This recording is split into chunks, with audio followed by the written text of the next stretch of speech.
নমস্কার বন্ধুরা বন্ধুরা গতকাল হয়ে গেল আইপিএল 2024 এর মিনি অকশন এবং এই ভিডিওতে আমি তোমাদের সাথে শেয়ার করার চেষ্টা করব যে এই বছর 2024 সালে কেকেআর টিমের শক্তিশালী প্লেইং 11 কেমন হবে। যেখানে বন্ধুরা কেকেআর টিম অকশনের আগে টোটাল 13 জন প্লেয়ারকে কেকেআর টিম অকশনের আগে রিলিজ করেছিল এবং এই অকশনে কেকেআর টিম টোটাল 10 জন প্লেয়ারকে কিনেছে। যেখানে তোমরা সকলেই জেনে গেছো যে মিচেল স্টার্ককে কেকেআর টিম 14,75,00,000 টাকার বিনিময়ে কিনেছে।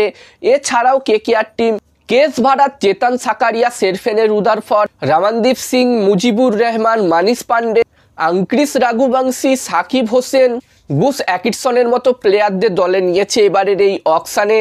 এছাড়াও কেকেআর টিমে অলরেডি যারা ছিল তারা হচ্ছে শ্রেয়াস আইয়ার, নীতিশ রানা, রিঙ্কু সিং, অ্যান্ড্রে রাসেল, সুনীল নারায়ণ, রহমানুল্লাহ গুরবাজ, অনুকূল রয়, হর্ষিত রানা, ভেঙ্কটেশ আইয়ার, সুয়েশ শর্মা, বৈভব অরোরা এবং বরুণ চক্রবর্তীর মতো প্লেয়াররা অলরেডি কেকেআর টিমে ছিল এবং এখন কেকেআর টিমের স্কোয়াড হচ্ছে 22 জনের স্কোয়াড এবং এই 22 জন প্লেয়ারের মধ্যে আজকের এই ভিডিওতে আমি তোমাদের সাথে শেয়ার করার চেষ্টা করব যে এই 22 জনের মধ্যে কোন 11 জন প্লেয়ারকে নিয়ে এখানে কেকেআর টিম তাদের শক্তিশালী প্লেইং 11 তৈরি করবে। তো এখানে সবার প্রথমে ওপেনিং জুটির কথা বললে এখানে কেকেআর টিম কেস ভারাত এবং জেসন রয় এই দুজনকে দিয়ে ওপেনিং করাতে পারে।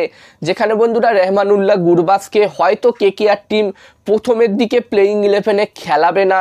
তার কারণ হচ্ছে এখানে যেহেতু তারা মিচেল স্টার্ককে নিয়েছে তাই মিচেল স্টার্ককে তারা অবশ্যই প্লেইং 11-এ খেলাবে এবং সেই কারণে হয়তো রহমানুল্লাহ গুরবাজকে তারা প্লেইং 11-এ খেলাবে না। তো এখানে জেসন রয় এবং কেস ভারাত এই দুজন কেকেআর এর হয়ে ওপেনিং করবে এবং 3 নম্বর পজিশনে খেলবে শ্রেয়াস আইয়ার, এটা আমরা সকলেই জানি, এবং 4 নম্বরে খেলবে নীতিশ রানা, 5 নম্বরে খেলবে রিঙ্কু সিং এবং 6 নম্বরে খেলবে অ্যান্ড্রে রাসেল। তো এই 4টে পজিশন কিন্তু কোনো চেঞ্জ হবে না।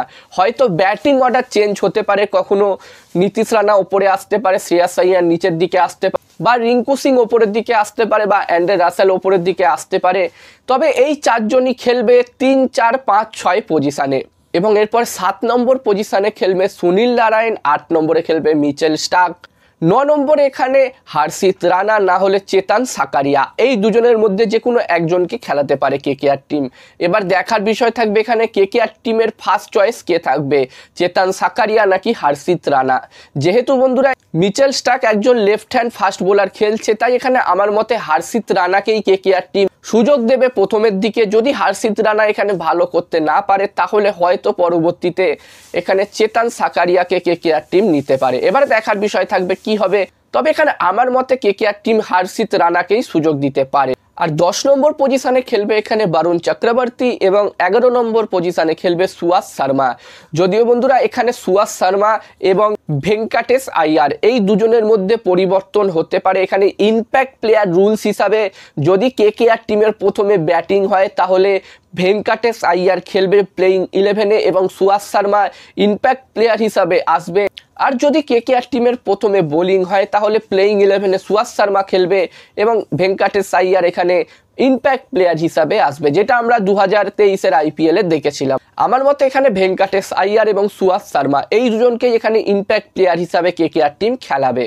তো বন্ধুরা আমার মতে এটাই হতে চলেছে কেকেআর টিমের প্রবাবলি প্লেইং 11 এবারের এই আইপিএল-এর জন্যে। আর তোমাদের এখানে কি মনে হচ্ছে কেকেআর টিমের প্লেইং 11 কেমন হবে এবারের এই আইপিএল-এর জন্য? অবশ্যই তোমরাও নিজস্ব মতামত, নিজেদের মতামত কমেন্ট করে কমেন্ট বক্সে জানাতে পারো। আর এই ভিডিওটা ভালো লাগলে অবশ্যই লাইক করো। আর এরকম ভিডিও আরও দেখতে চাইলে এই পেজটিকে ফলো করতে পারো।